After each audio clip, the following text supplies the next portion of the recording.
ఇవి పత్తి గింజలు, కాటన్ ఉంటుంది, కాటన్ సీడ్స్. మధురైకి ఎవరైనా వెళ్ళుంటే కనుక స్టేషన్ నుంచి టెంపుల్కి వెళ్తుంటే బండి మీద అమ్ముతారు.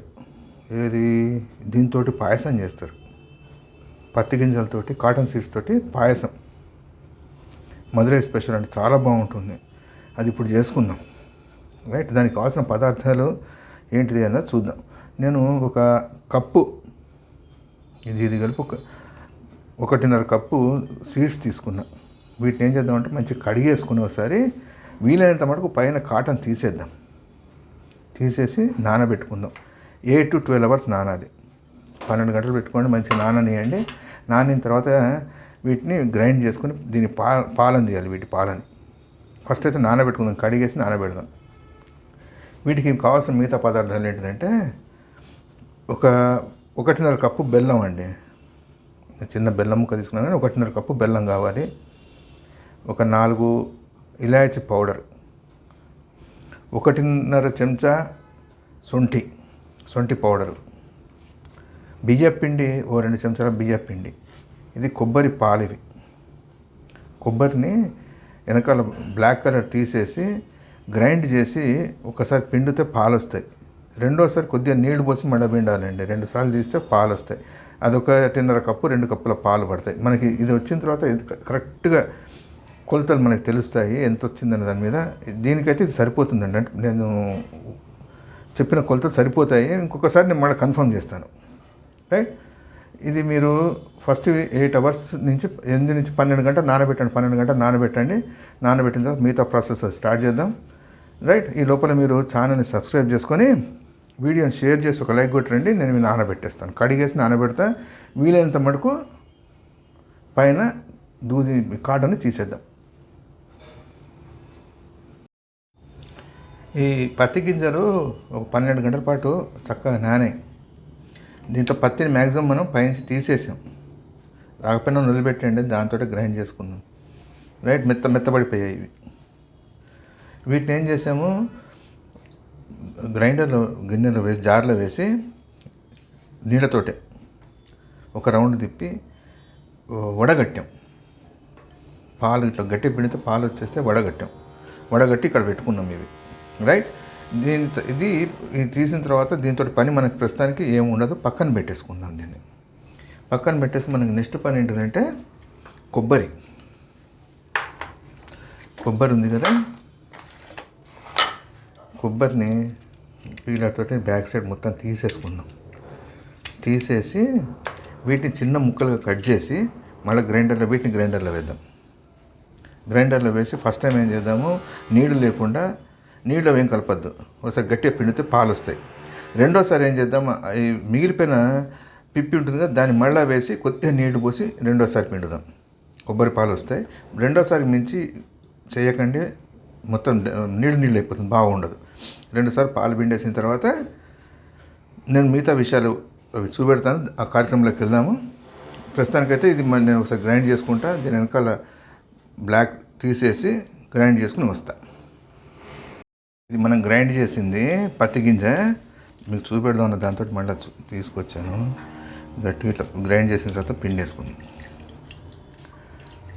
పిండేస్తే కింద నుంచి మంచి ఫిల్టర్ అయినటువంటి పత్తి గింజల పాలు వస్తాయి. ఇది మీకు మధురైలో టెంపుల్ స్ట్రీట్లో దొరుకుతుంది, చాలా బాగుంటుందండి. అది మనం చేస్తున్నాం కదా, ఇప్పుడు సేమ్ టేస్ట్ వస్తుంది, రుచి అదురుతుంది. ఒక నిమిషం మొత్తం పిండేసిన తర్వాత పాలు పక్కన పెట్టుకుందాం. నెక్స్ట్ కొబ్బరి కూడా సేమ్ ప్రాసెస్ అండి. నేను కొబ్బరి పాలు కూడా తీసేసి మీ దగ్గరికి మళ్ళీ చూపెడతాను. మనకి పత్తి గింజలది 1.5 కప్పు వచ్చింది. 1 కప్పు బెల్లం తీసుకున్నాం. కొబ్బరి పాలు 1.5 కప్పు కొబ్బరి పాలు, 1 టేబుల్ స్పూను శొంఠి పౌడరు, 4 ఇలాచీలు దంచి పెట్టుకున్నాం. ఇప్పుడు ఏం చేద్దాం, ఈ బెల్లాన్ని మూకుళ్ళు వేసి 1/4 గ్లాసు నీళ్లు పోసి ఒక పొంగు రానిద్దాం. ఇది బెల్లం పాకం పొంగుతుంది కదా, దీన్ని ఏం చేద్దాము, ఉడకట్టేసుకుని మళ్ళీ పొయ్యి మీద ఒకసారి మూకుని కడిగేసుకుని మళ్ళీ ఇదే మూకుండా నెక్స్ట్ ప్రాసెస్కి వెళ్ళిపోదాము. నేను ఉడగట్టుకుని వచ్చేస్తాను ఇప్పుడు. 1 సెకండ్. ఇప్పుడు ఏం చేద్దాం, ఈ పత్తి పాలు ఉన్నాయి కదా, పత్తి గింజల పాలు, వాటిని పొయ్యిలో మూకుడు పెట్టాం కదా, పొయ్యి మీద మూకుడు వేసేసి అడుగంటకుండా తిప్పుతూ ఉన్నాం. తిప్పి కొద్దిగా వేడెక్కిన తర్వాత శొంఠి పొడి, ఇలాచి 2 కలిపి వేసేద్దాం. అడుగంటకుండా తిప్పుతున్నాం కదా, వేడెక్కిపోయాయి. Cotton seed milk. దీంట్లో ఇప్పుడు ఏం చేద్దాము, శొంఠి ఇలాచి వేసేసి కలుపుకుందాం.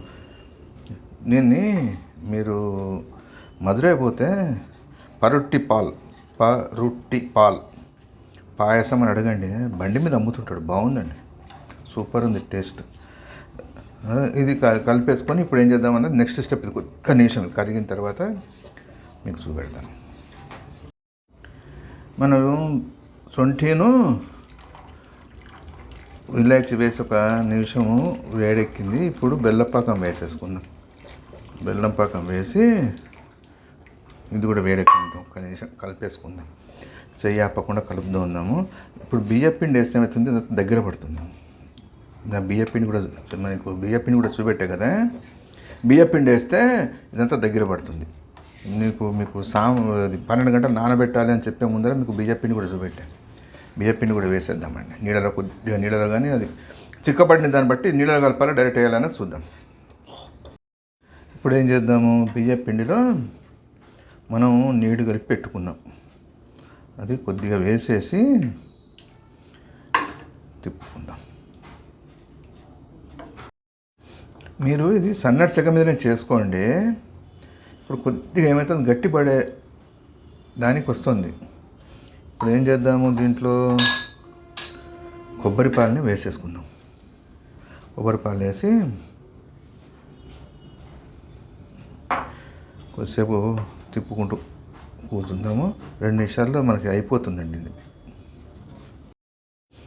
చూసారు కదండి, ఇది చిక్కబడిపోయింది. ఇప్పుడు స్టవ్ ఆఫ్ చేసేసుకుందాం. ఆఫ్ చేసుకొని దింపుకొని నెక్స్ట్ స్టెప్కి వెళ్ళిపోదాం. చూసారు కదా, ఇది మనకి పూర్తయినటువంటి పత్తి గింజల పాయసం. రుచి చాలా బాగుంటుందండి. మనకి శొంఠిది ఘాటు గొంతుకు తగులుతూ ఉంటుంది, చాలా బాగుంటుంది. కొబ్బరి పాలది, పత్తి గింజల పాలది రుచి అద్భుతంగా ఉంటుంది. ట్రై చేయండి, ఎలా ఉందో కామెంట్ చేయండి. చేసి తిన్న తర్వాత కామెంట్ చేయండి. రైట్, మరో మంచి వంటతో మాట్లాడగలుగుతాం. థ్యాంక్స్.